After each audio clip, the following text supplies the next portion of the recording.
Hey, Phil, welcome. Hey, Michael, thanks, man. Yeah, excited to have you here. There's been a lot of growth in your journey. I know from having you as a client in our Clarity Coaching program a while back. Today, you just told me, a new hire. You're up to 11 people.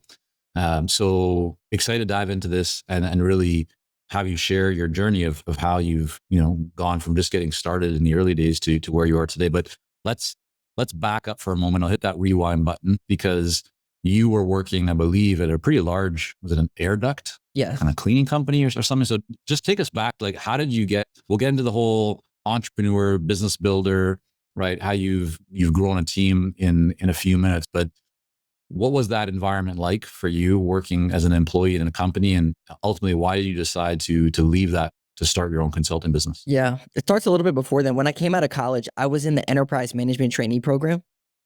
So I came right into that, running an enterprise branch, getting paid off the bottom line, having a team of, 2 to 15 people, couple $1 million branch. And I did that for a couple years. And then I wanted to do sales. So I went into corporate and I sold fleet management services to home service businesses. So these were like 20 to $50 million businesses, and I was selling them fleet management services. So I learned sales B2B through that. At that time, I had started writing a blog about personal finance. I had paid off my student loans and done some other things. And so I started sharing that stuff online, and I built a WordPress website.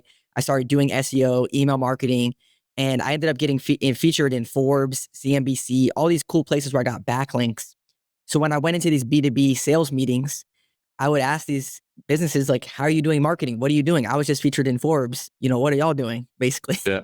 Yeah. Nice. And so I actually quit my job at Enterprise and went to do this blog thing full time. I actually bought a tiny school bus and I made a little tiny home, and I made content and traveled around the country. So I'll make YouTube videos, blog content, emails, just like cool stuff, just like learning all this digital marketing, basically. I didn't know you did that, man. I remember. That's funny. I've seen these kinds of, like, yeah, there'll be buses and they'll say like the traveling bus. I was like, oh, yeah, I guess these are YouTuber people, but what year was this when you were doing this? That was in 2017, 2018. So like, So you're like an old school YouTuber kind of, well, I guess not YouTuber, but like doing things that weren't popular for many years later on. That's interesting. Wow. I tell people, like, I was an influencer before influencer, that I wasn't influencing anyone, that was trying to influence people, basically. You were influencing yourself. That's what you were. Yeah. This Yeah. Like, self-influencer. I had about 30, 40,000 people to my website every month. So I had good traffic, but I didn't know how to monetize. So I had this like digital marketing experience. I just didn't know how to monetize it, but I was good at getting eyeballs on my stuff. So when I got back from traveling, I was like, I could go do speaking or something else. I'm very creative. And one of my clients from selling fleet management, he followed me on Facebook through my whole thing. And then he reached out to me and was like, hey, what's your plan? Like, I need a director of business development at my company. And I knew the trades. I also knew running a local service business because I did that.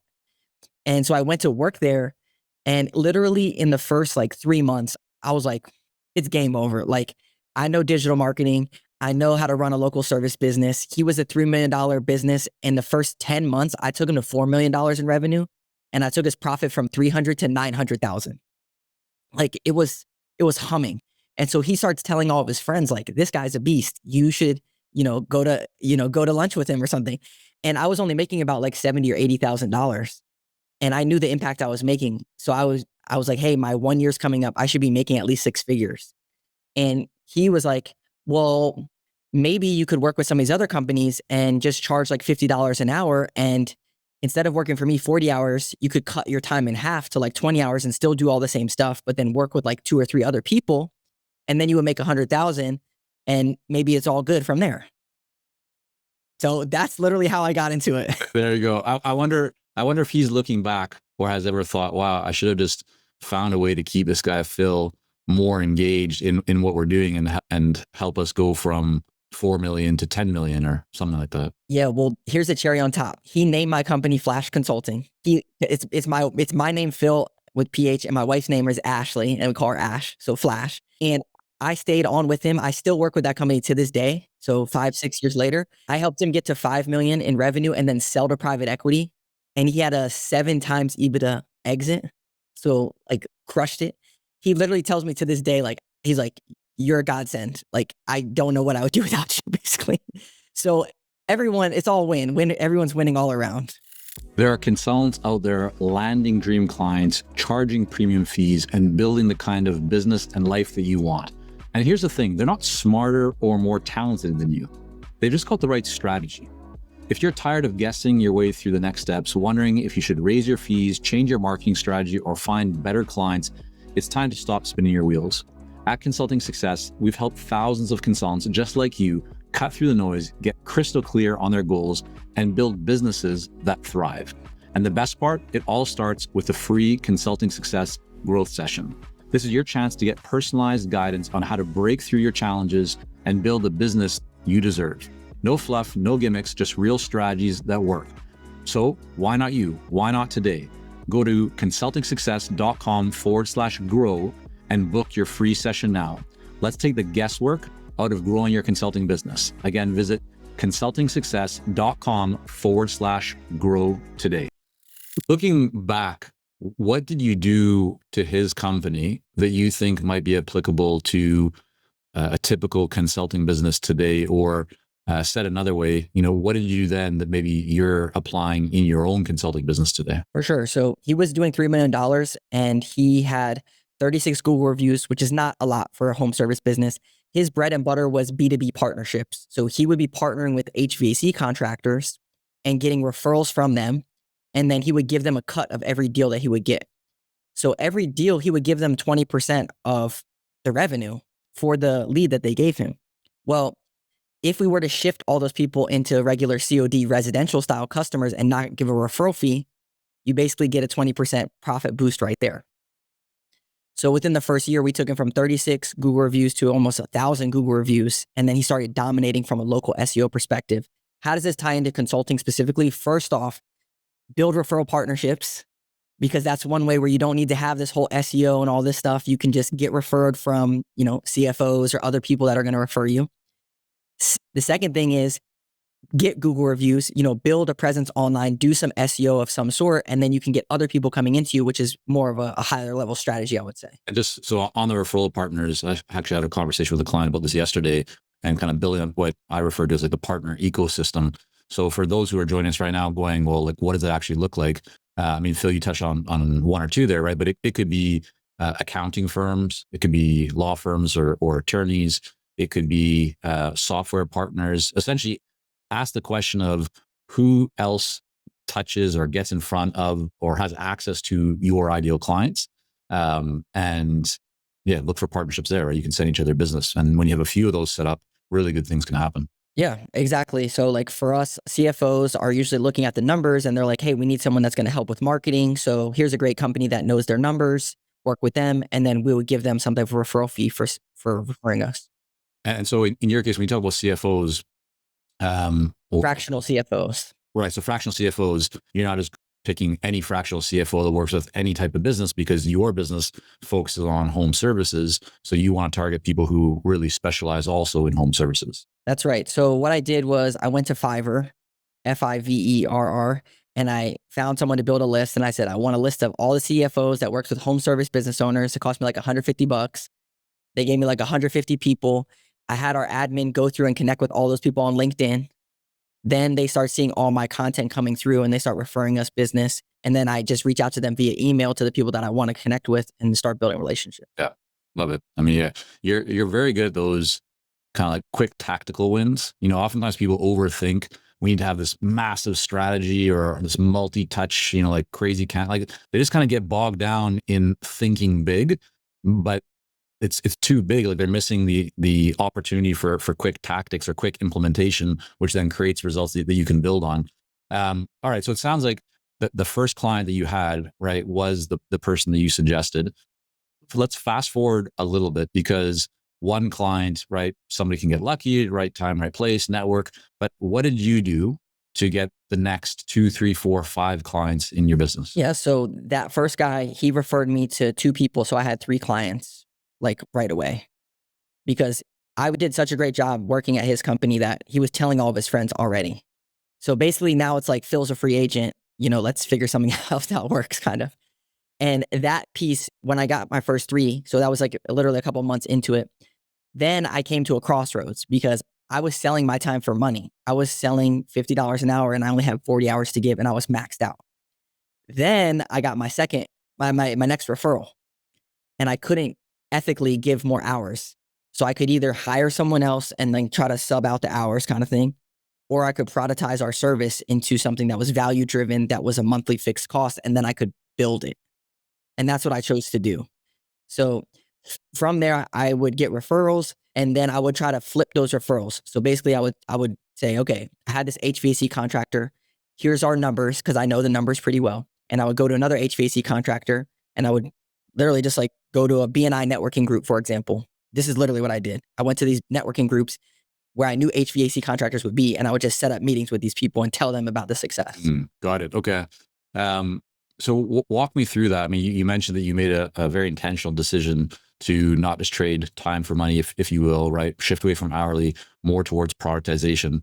What did that look like? How did you kind of conceptually, think about and structure and take what you've been providing in a very kind of custom, one-to-one fashion and start to actually productize it into something that had more structure and something that could be recurring? Yeah. So the productized service that we built was all the problems that I had trying to grow my business working with digital marketing companies. So I knew the layer that I fit in, which was the consulting piece of the equation. And I knew if I hired a good digital marketing company and I layered in my consulting approach, that it would be a success because we have all the missing pieces. So what I did was I found a digital marketing company that I liked, that did all the right stuff. And I told them, hey, I'm going to bring on clients and I need you to do these several services for me and maybe give me a little discount because I'm going to give you a volume. Then I'm going to piece myself in. And so I had this structure, 30% for them, 30% for me, 30% for profit, 10% for tax. That was like how I structured it. And when I built the plan, it was like, this is going to be the offer that I'm going to give to people. And then I'm going to layer this stuff in. Did you tell people that, like, do your clients know that you were essentially white labeling another agency, or did you position as this is part of my team? How did you, I think people are probably wondering, well, like, how do you manage that potential complexity, if you will? Yeah. What I would tell people was I went out and find all the best nerds that are out there that do this stuff and they know all this stuff. Literally, that's what I was saying. I found these nerds that are way smarter than me, that I know that they do this stuff right. What I do great is I take this data and I use your CRM data and I make it all work and I make us win. So that's what's going to happen here. Don't worry about that. Yeah, we're just going to win. So that's what I told them, literally. Right. And did you ever think about, hey, rather than paying somebody else 30%, like, why don't I just build this myself? And maybe, I don't know, is that where you are like today? Kind of. Yeah. So we built into that. The thing was that I didn't know, like, I didn't come from digital marketing. So I literally don't know. Like I was just tasking something today. I got added to a task and I'm like, I don't know. You guys are the experts. I have no idea. So it was nice because I don't know. And I was just like, hey, this company already knows. It's much easier to do that if I can make it work within the numbers. Yeah. Did you have any concerns about what you could or couldn't control? Meaning, if it's a separate company, so how do you kind of plan for that, protect from any issues kind of popping up, or deal with any issues if you had them? Yeah, and there were issues. I mean, like lead times went from X amount to X amount, and I couldn't control that because they're not my employee. But then the client's looking at me, or the results were not there on certain things, and it's like, well, this is like that. So I definitely kind of had to be at the forefront of it, out in front of it. And what I started doing was, let's say there was going to be a big lead time. Then I would take what we've already built with that company and I would hire someone to say, whatever they did, like, figure out what they did and let's build an SOP off of this so that we have an SOP in case we fall into this again. Got you. Okay. So just to summarize that, you're kind of proactively planning or preparing for, if something goes wrong, let's take what we have already seen work that we applied for another client and let's build a checklist, or right, a kind of a process for that we can use, we can run and almost supplement to make sure that there is progress being made if things are moving a little bit slower with this other company. That's right. And the progression that I've taken now, just thinking about this, is we hired a company that was outsourced company to do some white label type stuff. Then we layered in a contractor that we found through like Upwork or some other platform that was a little less expensive, more hands-on. And then we hired team members that were very hands-on and less expensive. Got you. Okay. So how did your overall services change as you made the progression from, you doing everything to now building in or adding this kind of white labeled, external company, team, agency, to now today where you brought this in-house? Yeah, so slowly we would take pieces away of things that they were doing as we grew our team. So like my first hire was a virtual assistant, and I would start giving her like, okay, just do this task, and then I'll have them not do this task, which it's a little bit manual, but it's not as, you don't have to be very technical. So slowly I would chip away at it. And we don't have any tasks now that are outsourced, but probably within the last year, we've brought everything in-house. But it was, as it got more technical, we'd slowly bring people on because it got more expensive to bring people on. Sorry, one important thing that I want to make mention to this, which really helped me scale, that I think a lot of people should know, is that because I built it this way, I didn't have any overhead. It would scale with me. Each time I got a new client, I would just bolt on this new expense. So I could scale up and down without much risk, which was really nice. Looking back, is there one thing that you did or didn't do, like a real lesson learned about that partnership with this other company that you brought in? And I'm asking, kind of bring this up, Phil, because I think, first of all, it's a very smart way of kind of building a business, validating a need in the market without having to allocate a lot of capital, right? So that's smart. But I think the devil's advocate will say there's a lot of stuff that you can't control. There's issues around intellectual property and rights, and just all the legal kind of potential concerns. Anything kind of stand out for you as, hey, like, yeah, this is the biggest thing I would say to somebody if they're looking to replicate the model that I used, or, hey, this was like a really big issue that we had, and here's what I would do to make sure that it didn't happen again? Yeah, people can look at it as a negative or try to hide behind it. I looked at it more of as positive, that I have all these people behind me. I'm not just a random consultant out here who's trying to put this thing together. I have reputable companies that are partnering with me that are doing this stuff for thousands of businesses and people that are working with me because they value our partnership. So that's the first thing, is like lean into it. It's actually a pretty good thing. The second thing would be, because you lean into it and you overshare with the client that like these people are a part of it, it's not like, oh, well, they're going to see my stuff and that kind of stuff. I think just having great communication with that upfront. There's no hidden bait and switch or any of this kind of stuff, or like, oh, they just sold this and they're just making this margin on it or something like this. Like, I was very clear. This is how we're structured. I pay these guys, I get paid for this, and this is how it works, and it's going to work. Yeah, I think yeah, I would guess, just from knowing you a little bit, Phil, over the time that we've done some work together and having a bunch of conversations, that your optimism and kind of positive mindset plays a big role in the success that you've had. Because you're right, like the example that you're sharing right now, a lot of people would start from the position of, what's wrong with this? Why won't this work? Right. And they'll create all kinds of reasons. And what I've seen you do is essentially say, like, no, like, I'm going to make it work. I may not know exactly how yet, but like, it's going to work. Like, and you just kind of keep taking steps forward and forward. And that's what I think has allowed you to progress from, into 7 figures of annual revenue, into a team of 11 people and growing. How have your prices changed over that period of time? And I'd love to hear, so I'm going to give you 2 questions just to let one of them maybe think about it. So the first is, yeah, how have your prices changed? But the second part that I'm really wondering about is the transition that you made from working with that external agency to now bringing people in-house. Was there a formula, or how did you make the decision to hire the next person, the next person, the next person? So was that based on certain revenue milestones, number of client milestones, profitability milestones? Like, what were you using to decide when to hire somebody and, and kind of build the team? And then how did that maybe tie into your pricing? Yeah. So we operate on profit first, which is Mike McCalwick's in his book, Profit First. So basically we have different buckets, and those buckets, I told you, like 30, 30, 30, 10. It stuck like that for a while. I was like, okay, well, once I got to around 200, 250 in revenue, I was basically making, $100,000, $150,000 ish. So I had 50,000 where I could hire my first consultant and then give them upside. So all of our team members are on performance pay. They'll get a base pay, and then each client that they get, they'll get some type of retainer off of that client. Again, it allows us to scale up and down without having high overhead, and gives them upside to maintain their clients. So they're incentivized to keep their clients and make everyone happy. And then I don't have to be involved in everything day to day. That allowed me, when I knew the numbers, that like, okay, in this account, we have X amount of dollars over every single month, $5,000. So now I can hire someone for $60,000 and then grow that as well. As far as our pricing goes, our pricing literally is probably doubled since when I started on our monthly retainer. We only sell one thing. And so that monthly fee fits all of that and fits the buckets that we need it to fit. So yeah, I mean, I'm not scared to raise prices. We're usually probably, I would say, in the 80% out of 100% of the most expensive thing. But I look at that as a badge of honor. When people tell me, oh, that's expensive, I'm like, yeah, it is expensive because it's great. Right. Okay, so a couple of things I want to go into. The first is you talked about this kind of incentive that you have with your team members.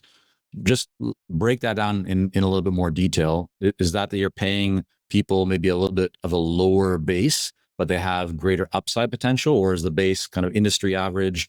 And just how do they actually receive that? Is it based on them bringing the client in or managing the client, or just give us a little bit more detail into it? Yeah, for sure. So the way that I have it structured is I'll bring them on like an average salary. Let's say it's like $70,000, $80,000 that we'll allocate on a monthly basis that we're going to pay them. And so they're set at 80,000. Each client that they get a percentage of the client's monthly revenue. So let's say it's, 10, 20, 30%. They're basically working their way up to the 80,000 monthly. And then they're participating in all the upside, where I'm basically allocating those funds to get them up and running and then push through that. Is that shared though evenly with everyone in the company, regardless of their position, or does the percentage change based on what their role is? Yeah. So the consultants, they all have a set amount, but then we hired like an operations director of digital marketing, and it's kind of a different structure with him. The way that we structure it was our goal is to get to X amount of clients. We're at X amount of clients. So each client that we get, you're going to get a raise accordingly. So that way, this position, when we have this many clients, should be making X amount. So we allow him to kind of work into that. The beauty is like, then you don't have to be giving out these 2% raises or fighting with people on raises. Like, you want to raise, just go get another client or keep your clients happy. You also know that they're going to do whatever it takes to keep their people happy because they're going to maintain their pay. Right. Makes a lot of sense. The other question I had for you is you mentioned that you have one offer, right? One product, if you will. I love that. Just the simplicity of it.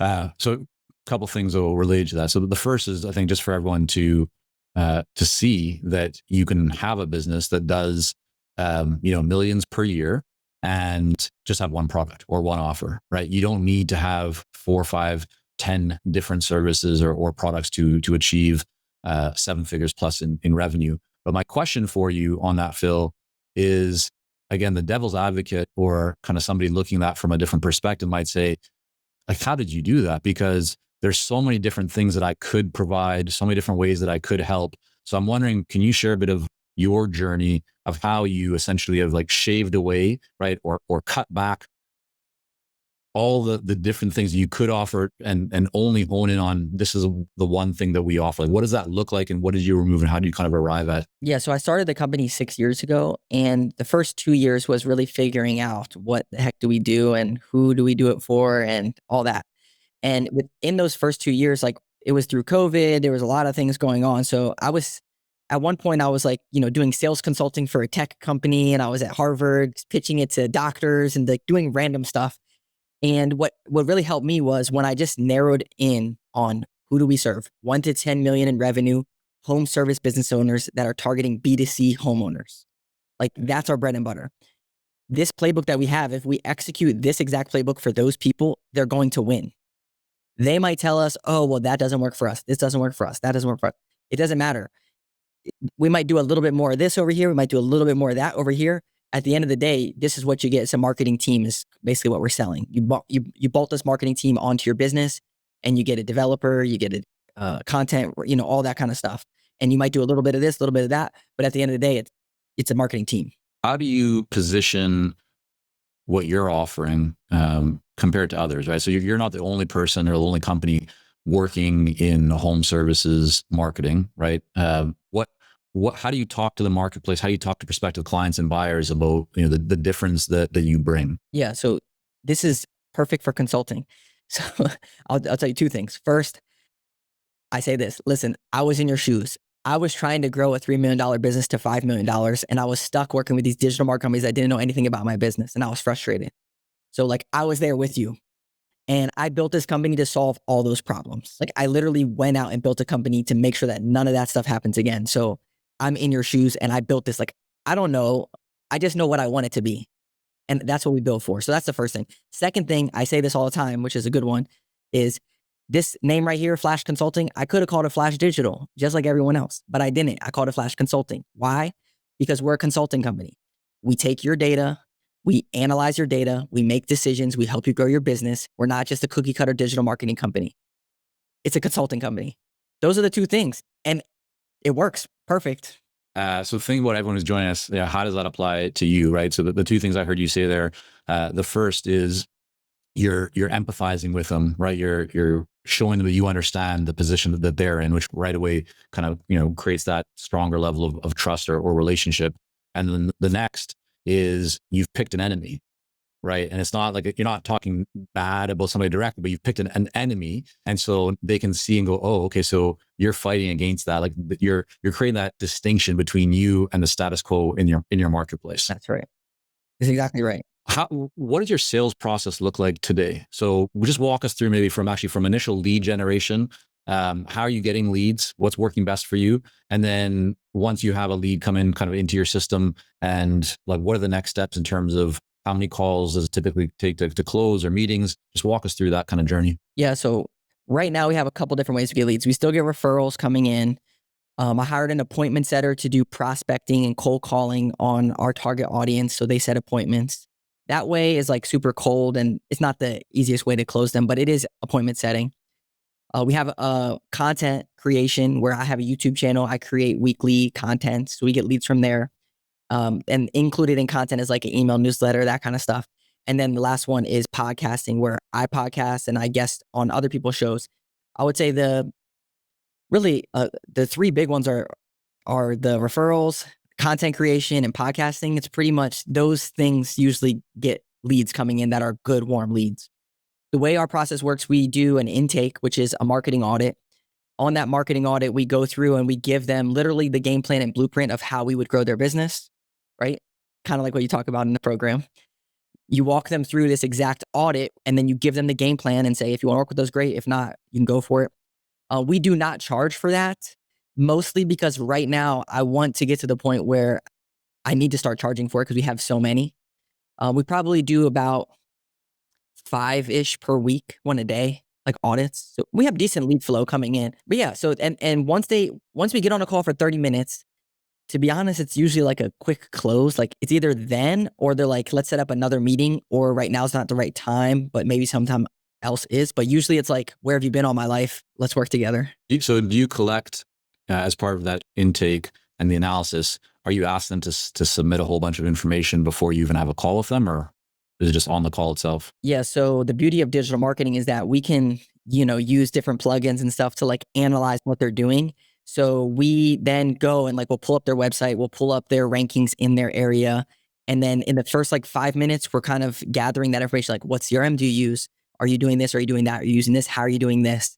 And then we go into our playbook and audit what they're currently doing and tell them the best practices. So you're doing that on the fly, like it's happening on the spot. You're not necessarily preparing a report beforehand and then meeting with them to go over it, or is it a bit of both? It's a little bit of both, because like we'll pull we'll go in and we'll pull up their website and we'll find all the areas of opportunity. Then when we get on the call, we're presenting it to them with, hey, you should do this. Let me show you how you could do this or why you should do this. How much time do you think you and your team spend on each one of these? Yeah. So our consultants, when they first start with us, they sell like this on Loom. They make looms. So they pull up prospects from our email newsletter or prospects that they find on Facebook groups, and they pull up all their stuff and they create Loom videos that are about 5 or 10 minutes long, auditing their stuff and send it to them. So they're they do this, the first 2 or 3 months. So and how does that work? Do they get results? Do they win any business from that? Or is it more just a practice for them? I use it more as a practice because you can get results, but it's going to be cold. You're not going to know. With Loom videos, you can see if they watched it and how long they watched it for and try to get them to close. What we found to be extremely successful with this is going into Facebook groups and finding people that are asking those exact questions and then creating a Loom and then sending it to them in Facebook Messenger. That gets pretty good activity. that's not like our bread and butter because I don't want them spending their time prospecting and that kind of stuff.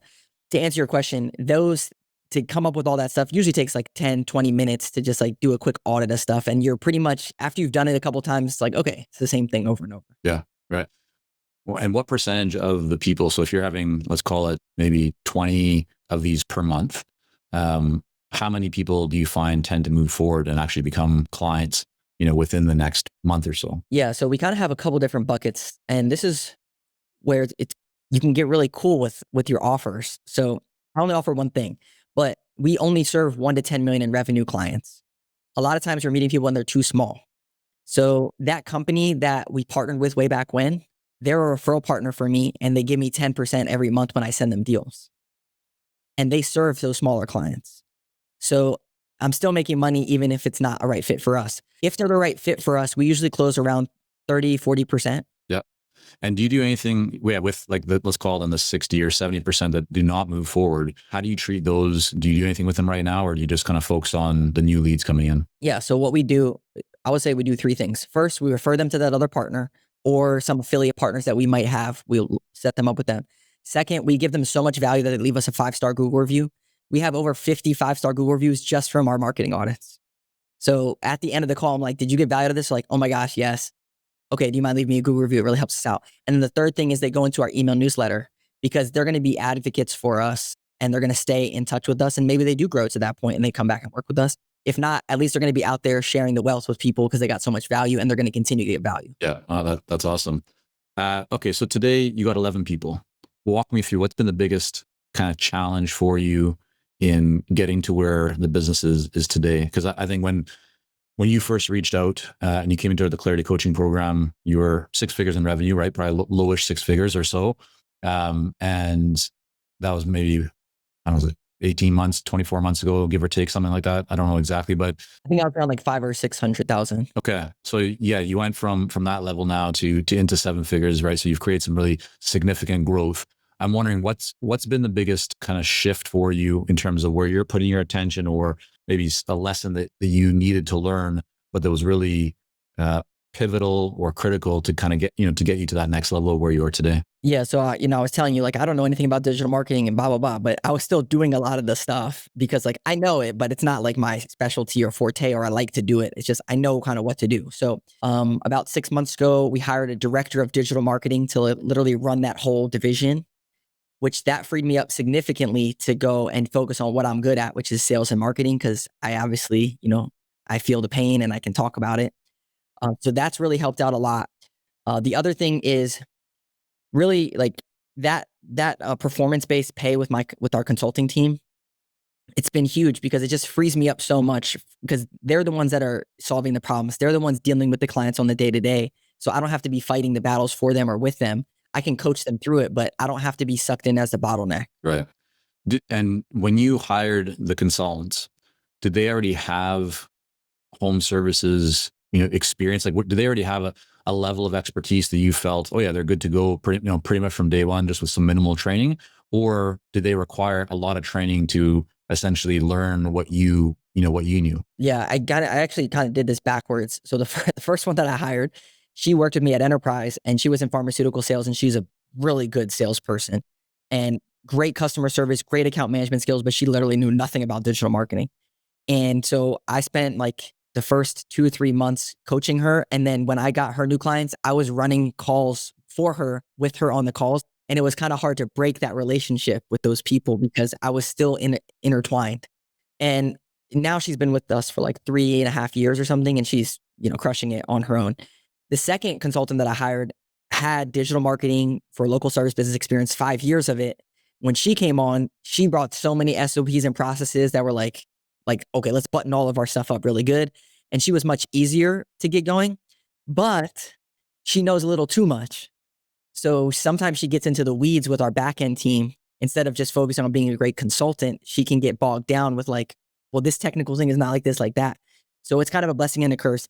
Now that we have such great back-end processes, I just hired another consultant a couple months ago, and he has no marketing experience, but I don't I've realized like at this point, it's better that they don't, because we have such a great backend team. I want them to rely on those people and just focus on giving great service and serving their clients. And why you hire him? Like, so if he doesn't have the marketing experience, what was the experience, or what did you feel made him a good fit, and like you feeling obviously good long-term potential as well? Yeah. So he actually used to be my manager at Enterprise.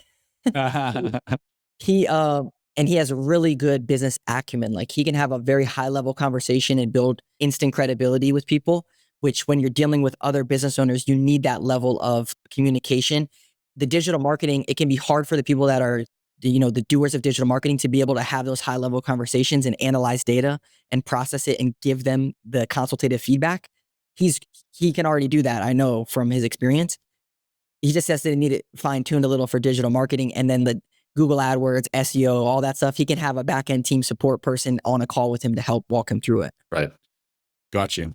What's a big challenge for you right now, Phil? Like what do you spend time thinking about? What do you spend time trying to kind of work through in your head as you think about where you want to take the business in terms of that next level? Yeah. So we really need to, figure out the SOPs and processes that are going to scale the business. The ones we have right now, they're not broken, but you can see there's leaks and all this stuff. So it's a balance of, pushing the team and not really hopping into it, because like, I don't need to be the one to solve it. I could, but like, it's their job to solve it. So that's been a little testy, because some team members are like, well, why don't you hop in and help this? Why do you just let them? And it's like, I'm a coach, not necessarily a player. So that whole shift. And then the other piece, which is the sales and marketing side of things, it's not realistic. I mean, you could get there to like, $10 million to have a salesperson as the founder, but it doesn't really make sense to actually like build a business.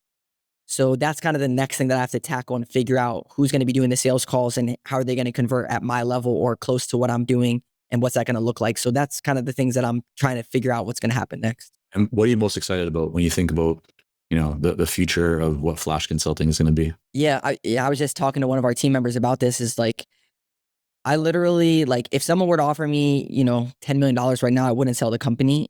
And like, it's like, I just love what I do every single day. It's just like, yeah, I don't know what else I would do. So it's just fun helping people grow their business, seeing wins. Like we had a client that went from 1.5 million to 3 million in 12 months. And they're like, it's the Phlash effect. Oh my gosh.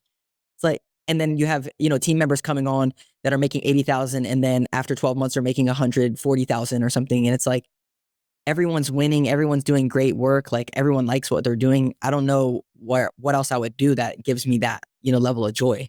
Yeah. What do you do on a daily basis or a regular basis that you feel kind of gives you a bit of a superpower, whether it's health related or mindset related or, studying or anything that you kind of do on a regular basis that you feel really contributes to the success that you've created? Yeah, I would say 3 things. First, I listen to podcasts every single day. And that could be like, your podcast, this podcast, or other podcasts. I listen to a lot of podcasts because I didn't have a mentor group, or like, I wasn't surrounded by these other business owners. And that's a lot of, the 5 people that you're around is like what you're like. And I realized like with podcasts, YouTube, you can basically like be around 5 people without contributing and just listening to them. So that's been a big part. Also reading, I read 5-10 pages every single day of different books. And then also exercise. So I double up my podcast and my exercise. I walk from like 4 to 4:30, 4 to 5 around that. And I listen to podcasts. So those things, because I just get so many ideas out of that. And I'm like, oh man, I got to do this. I should do that.